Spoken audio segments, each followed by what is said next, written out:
Mesdames et messieurs, bonsoir. Man la seen mbokk talibé Mor Talla Sarr maa ngi leen di nuyu di leen ziar bu baax a baax. Alors tey nag debrief bi du gudd, quindi faremo un breve riepilogo riguardo il DPCM aprile 2020 che è stato messo in vigore oggi il 4 maggio 2020. Ok, donc ñu def benn synthèse bu gaaw rek jëmoon ci li ñuy wax il DPCM di aprile nga xam ne defaloon naa leen ci ay avant-goût jëmoon ci point yiñ ci fixé woon ak ni mu war a demee pratiquement mooy li ma leen doon leeral ci ñaari vidéo yu mujj yi rek. Donc dañ ciy def benn synthèse bu gaaw rek xamle donc liñ ci waxoon yépp. Donc pratiquement defaloon naa leen donc li ñuy wax donc l'avant-goût, donc mesure yi ñu ci jëloon rek ba tey mën nañu ci jëlaat li ñuy tuddee donc il DPCM phase 2 in vigore oggi il 4 maggio 2020. Donc déplacement yi c'est permis, nga dem seet say mbokk say xarit donc et tout, dem ci lieu public yi aussi c'est permis, maanaam lu mel ni parc yi ak jardin yi yóbbu xale yi féexlu c'est permis. Mais mesure yi ñu ci gën a fixé nit ñi war a wàccoog moom mooy port de masque yi ak respecter donc la distance, surtout xale yi ñuy yóbbu ci jardin yi ak passette jàtta yi ak yooyu yëpp daal nañu respecter donc la distance ak port de masque yi. Donc bu jëmee ci ñi war a déplacé wu nag diggante région ak région, donc na nekk motif boo xamante ni donc nécessita la maanaam liggéey wala donc motivu santé.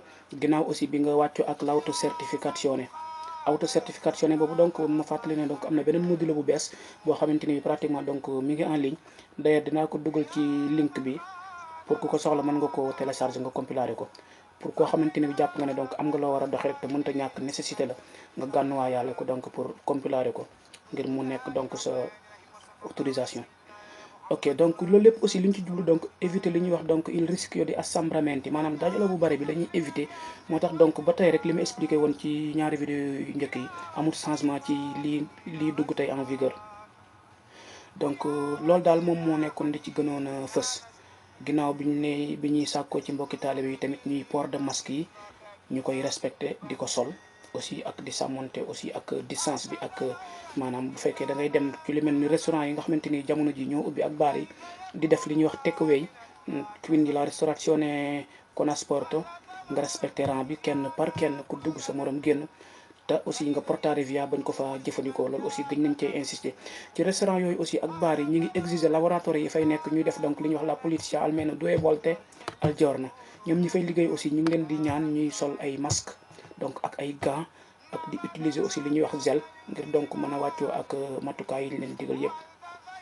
Pratiquement loolu moo ci bees. Li gën a bees daal ci DPCM bi moom mooy l'obbligo donc dell'uso della mascherina nei luoghi chiusi, gaar yi, train yi, métro yi, pullman yi ak négoce yi nga xamante ni jamono ji dañoo ubbi li ñuy wax donc exercice commercial.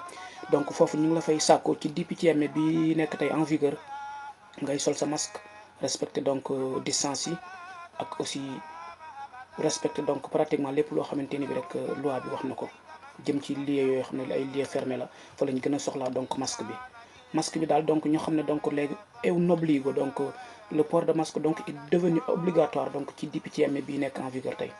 Leeraloon naa ko. Yeneen yi ci def mooy déplacement yóbbu xale yi passette jaata yi yooyu aussi c'est permis. Sport yi jogging yi gars yi bëgg a def footing et tout nga bañ a sori sa kër rek aussi respecter distance yi ak port de masque yi. D'ailleurs am na ay provvedimento yoo xamante ni bi sax donc envoyé nañ ko circulaire la ñu envoyé ko ci syndicat yi nekk ci Italie yëpp. Bépp jardin wala lieu public boo xamante ni donc respecté woo normes yi rek ñu ngi fay gis ay dajaloo wala leneen luy xeetoog ñoom rek donc jox nañ leen donc ndigal pour ñu tëj ko, parce que dañuy bañ ba tey dajaloo bi. Phase 2 bi donc ba tey mi ngi accès wu ci bañ dajaloo bi àndata naa ko donc évolution di am. Donc pratiquement loolu daal moom mooy li gënoon a fës ci DPCM bi leeraloon naa la ko. Leneen li ci des aussi mooy ñu ngi obligé képp koo xamante ni bi donc da nga yëkk maanaam ak jagadi ci sa yaram jamono ji, moo xam lu mel ni wàllu feebre wala donc toose wala lu mel ni moom rek nga yëg ko ci sa yaram mbaa sa température yëg ba 37 degré, donc ñu ngi lay sàkku ci yow nga bañ a génn sa kër woo sa médecin da nga bañ a génn, parce que boo génnee parce que mën nga propager donc li ñuy wax donc il rischio del virus, quindi mën nga propager virus bi magari mën nga nekk positif te loolu aussi mën na ci am ay sanctions yu ñëw ci yow. Ok, leeroon na. Activité motoria yi wax naa ko, sport individuel yi à distance, donc nga bañ a sori sa kër, sol masque bi, respecter distance yi sa diggante nit ñi leeraloon naa ko. Restauration yi takeaway yi donc à sporto quindi lañ leen fa wax leer na mooy ñi fay liggéeyee ñuy sàkku ci ñoom cat gi donc gants yi port de masque yi ak aussi di pulire barab bi 2 fois par ci journée bi. Alors ok, ñu fay ñëw aussi di sàkku lekk wala dara jënd donc respecté code bi lañ leen sant, jënd dem yóbbu sa kër, donc respecté distance bi, sol sa masque tamit. donc loolu mooy point yi ci gën a beesaat. beneen point bi ci gën a beesaat ci DPCMA bi bokk na ci dita yi nga xamante ni dañ leen a permettre jamono ji ñu ubbi, moo xam li ñuy wax donc dita manufacturé donc edilizia ak ñiy def donc commercial ingresso, maanaam dita yi nga xamante ni seen marchandise day dugg ak a génn, ñuy def import export. donc ñu ngi leen di sàkku ñoom it ñu gën a veiller ci sécurité opéra yi ginnaaw bi ñu wàccoon teg ak masque yi ak donc protection laborative yi pour seen sécurité. loolu aussi dooleeku naa ci DPCMA bi. opéra yi liggéey jamono yi tamit ñu permettre leen seen secteur ubbi ñuy liggéey, donc ñoo ngi xam le ne ñoom seen badge dita rek mën na leen a doy comme auto certification. donc auto certification bi jarul ñu koy am, mën nañ utiliser seen badge rek, badge bi leen di seen dita jox te seen tur du ci nekk, peut-être mu nekk badge bi ñuy timbraare wala dara, mën nañ ko utiliser rek di wane ne donc moom mooy seen auto certification. bu ñuy liggéey bu ñu leen fermaré mën nañ koo génne, donc jarul ñuy wut auto certification. pratiquement mooy li ma dressé woon ci vidéo bi rek. donc loolu rek moo beesaat ci DPCMA bi ñëwaat. di xam ne aussi donc li ñuy woowee restauration collective, maanaam bar yi ak restaurant yi war a ubbi, donc ñuy def li ñuy wax donc restauration collective, li ñu fa doon def cena, donc pranzo, aperitivo, yooyu yëpp aussi ñoom ñoo ngi war a ubbi le 1er juin. donc bokkuñu ci ñi def takeaway te war a démarrer ci phase 4 bi nekk en vigueur tey.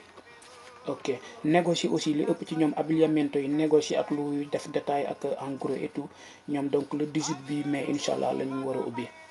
ok, loolu yaakaar naa leer na mbokk taalibe yëpp. donc ñu ñëw tey ci ñaari point yu am important tey ci suñu mbokk taalibe yi. point yi bi ci njëkk mooy am na ay leeral yu IMS génne tey, dinañ ko leeral mbokki taalibe yi defoon demande 600 euros bi ba mu leer nañ. beneen deuxième point bi mooy lu ñuy wax donc la legge senatoria. legge boobu tey mën nañ ne à 75% moo ngi ci kaw table ji tey.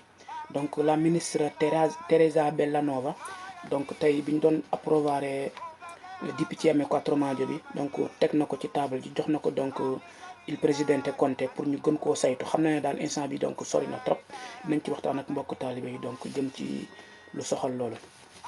ok, alors ñu ñëw ci mesures yi IMS génne tey pour leeral ci bonus 600 euros yi. IMS moo ngi xam ne bonus 600 euros yi donc moo ngi recevoir 4 772 178 demandes yoo xamante ni waa Partita IVA ñoo ko def.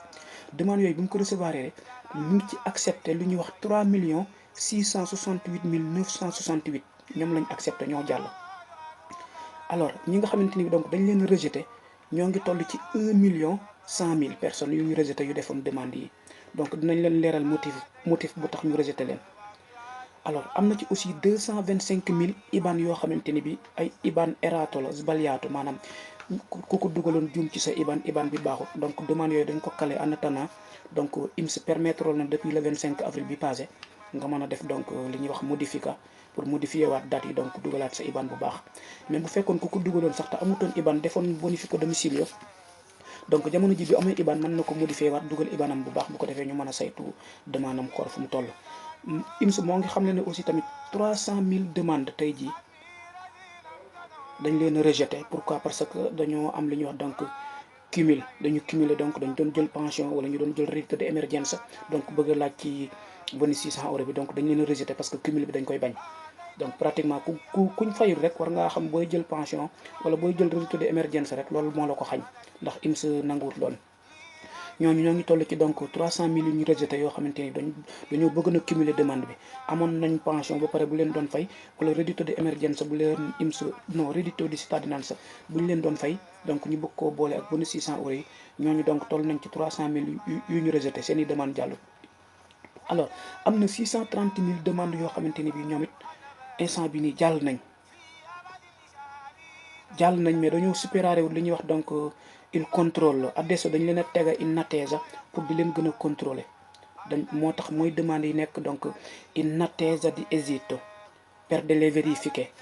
donc mbokki taalibe yi bari nit ñi may woon am sama demande fayaguñ ma magari donc mën nga bokk ci 630 000 demandes yooyu nga xamante ni bi non hanno superato il controllo, quindi sono in fase di verifica in attesa di esito. Donc ñu ngi leen di càmbar bu jàllee rek tañ remplir critères yëpp rek incha allah dinañ fay seen borom. Ecco, ñu ñëwaat ci basterebbe un solo clic te il présidente Conte doon ko wax ñu defoon demande yi pour ñu renouveler ko ñu fay leen ko ci weer yi di ñëw. Ecco, basterebbe solo un clic mooy da ngay xoolaat les données donc ajourné waat ko mu baax bu fekkee da ngaa juum ci IBAN bi nga changé ko. bu fekkee da nga juum ci date yi wala dara nga changé waat ko contrôlé waat lépp daal di aviara waat mu dem li ëpp ci daaw presque loolu IMS provvedimento yooyu li ci ëpp IMS moo koy def. mais nag teewut yow mi ko dugaloon na nga contrôlé weer wi nii xool bu baax ba xam juumoo ci date yi bu dee IBAN boo juum la nga dugalaat ko bu dee loo juum rek jàpp ne juumoon nga ci nga dugalaat ko ngir ñu mën la ko teel gaaw fay ci weer yi di ñëw incha allah moo tax donc compté naan basta solo un clic. ok donc loolu la woon rek.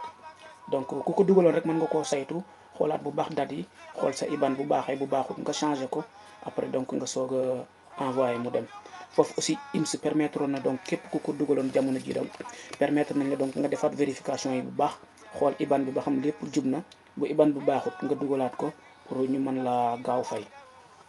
donc loolu lañ doon leeral ci provvedimento yi jëmoon ci IMS. alors ñu ñëw nag ci provvedimento boo xamante ni bi donc c'est pratiquement beaucoup plus intéressant te mu concerné suñu mbokk taalibe yi nekk fii ci réew mi te ndeysaan yàlla dogal na amaguñu kayit. alors ñuy xamle ne ministre bi ñuy wooye donc Teresa Bellanova pratiquement moom la ñuy wooye la Renziana parce que Matteo Renzi moo ko dugaloon ci gouvernement d'ailleurs depuis lors moo ngi briguer ay portefeuille ministériel donc ci PD la bokk.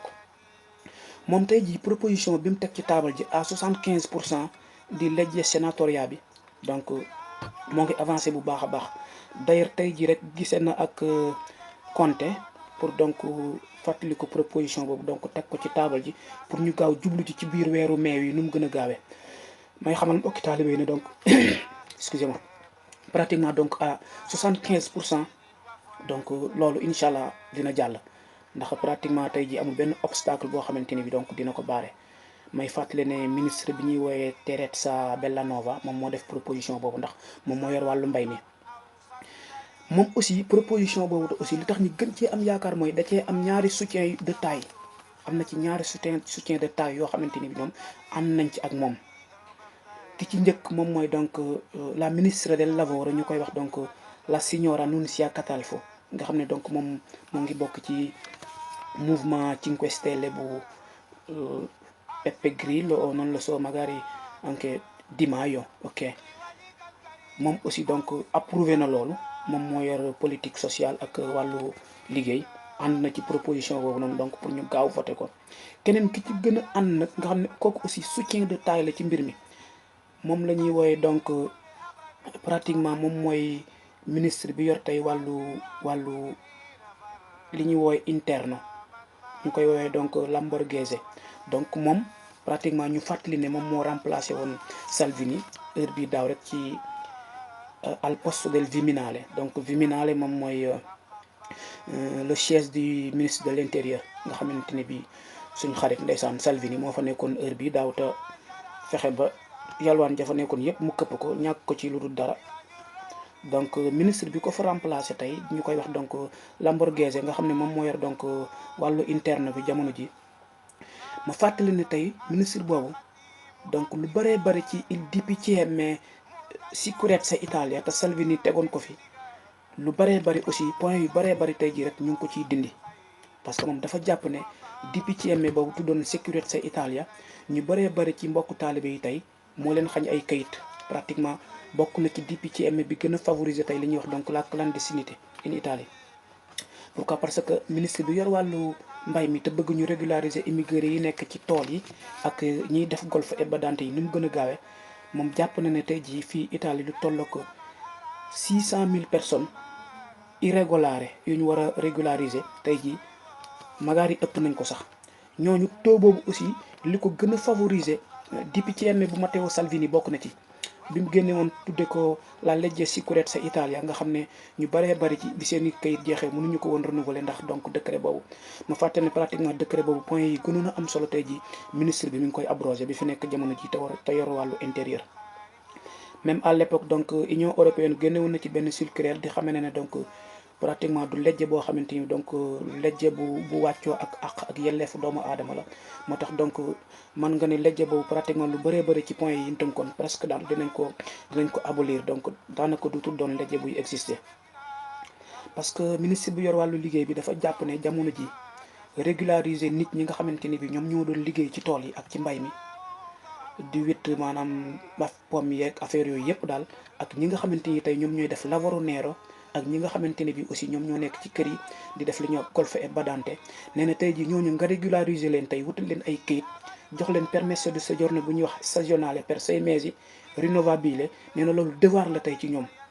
moo tax proposition bi tey ñi ko appuyé xaw a bari ci gouvernement bi. nee na devoir la parce que ay nit lañ yoo xamante ni tey ji dañuy contribuer ci société bi, bien vrai que li ñuy def lavoro nero la te mais ñu ngi ciy contribuer wu parce que sans ñoom tey jii mën nañ ne lenn ci mbay mi moo ngi yàqu, ak lenn ci tool yi moo ngi yàqu, ak lenn ci récolte di fruits tey dina yàqu bu doontoon ak ñoom.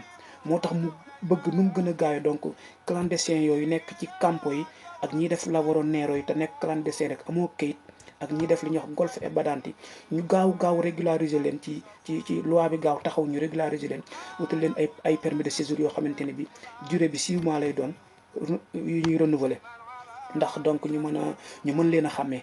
nee na aussi alternative proposition boobu li ci gën a am solo moom mooy maanaam ñu régulariser leen perché poi dopo non possono essere sottoposti ay contrôle di identificazione. benn loolu aussi lu am solo la, dina yombalal nee na donc la police nationale seen liggéey, parce que ay nit ñuy xam lañ identifier leen, donc duutul jafe ñu xam ñoom ñooy ñan. beneen alternative bi aussi mooy dina tax aussi ñoom it tey jii mbay mi bañ a yàqu, ñu gaaw donc defar ko. beneen alternative aussi bi mu ci dolli mooy buñ leen régulariser tey dinañ mën a am lu ñuy wax couverture sanitaire, ñu mën leen a xam, mën leen a identifier buñ feebaree dem faju, donc bañ a am benn jafe-jafe. parce que te nee na tey ñu ëpp ci ñoom ñoo ngi ci campo yi donc tëdd nanguwuñoo génn. pourquoi? parce que ay clandestin lañ, ragal nañ buñ génnee ñu contrôler leen yóbbu leen war a daal. ñooñu aussi bu affaire yi démarré waatee nee na ñu bëgg a génnaat demaat ci liggéey bi, magaar yi fañ nekk respecté wuñu les distances ak masques yi, mën nañ donc propager virus bi donc ba crise sanitaire bi fi mu toll nii donc augmenté wu. moo tax donc proposition bi mu def nii donc proposition bu intéressant la te donc à 75% donc dina avancer incha allahu rabi. kon ngeen def ci ñaan rek te xam ne donc am nañ ci yaakaar ñun ñëpp, ndax am na ci ay soutien d'état yoo xamante ni bi donc jàppale nañ ko ci. alors ñu fàtte ne Salvini ak la Meloni ñoom ñaar pour l'instant ñooy ñaar yi nga xamante ni donc ànduñu ci proposition boobu. donc dañ koo bañ, mais pratiquement ñoom aussi comme nekkuñu ci gouvernement bi, donc nekkuñu ci li ñuy wax donc les grandes instances, décidé wuñu pratiquement seen accord aussi mën na bañ a am benn sens. waaw li leer ba leer daal mooy loi legge sénatoriale boobu daal moo ngi en cours te ministre bi am na ci jàppandal ak soutien yu mag a mag jëm ci ministre de l'intérieur Lamborghese ak donc la signora Nunzia Catalfo. donc egg na tey dossier bi donc compté ba ñoo ngi koy saytu ba incha allah à 75% am nañ ci yaakaar incha allah dina jàll. mooy ministre bu yor wàllu mbay mi, ndax jàpp ne donc ñu régulariser leen clandestins yi, wutal leen ay kayit, ñu am ay contrat di liggéey, donte permis séjour 6 mois la sax dina contribuer économie dëkk bi, ak aussi dina yombal police liggéeyam, dina tax aussi ñooñu am couverture maladie ba buñ feebaree aussi daanaka war a faju. donc ñuy ñaan rek mu antu ak jàmm, parce que proposition de loi boo xamante ni donc ministre bi def na ko te am na ci ay soutien de taille. d'ailleurs avant proposition boobu sax fekkoon na la ministre de l'interno Lamborghese bëggoon a xool saytuwaat bu baax décreto sicurezza bi fi Salvini tegoon, nga xam ne tey jii clandestinité bi tey jii taux bi bokk na ci décret boobu moo ko gën a favoriser ba ñu bari nekk ay clandestin. donc legge sénatoriale bi daal moo ngi en cours, et balaa yàgg incha allah dinaa leen ci defal yeneen i débrief pour wane ne donc legge bi jàll na incha allahu rabi. bu ko defee dina permettre mbokk taalibe yi ñoom ñëpp ñu may leen ay kayit, ñu liggéey normal, donc mën a am couverture sanitaire, donc mën a contribuer ñoom it ci dëkk bi. ñu ngi leen di sant bu baax mbokki taalibe yi, di leen gërëm, di ñaan suñu borom defal ñu jàmm, di ñaan aussi loolu ministre bi bëgg yàlla na sotti ak jàmm ak salaam ba képp ko amut kayit rek ci barke Sëñ Tuubaa suñu borom dimbale la ba nga jot ci kayit yooyu incha allahu rabi. jërë ngeen jëf.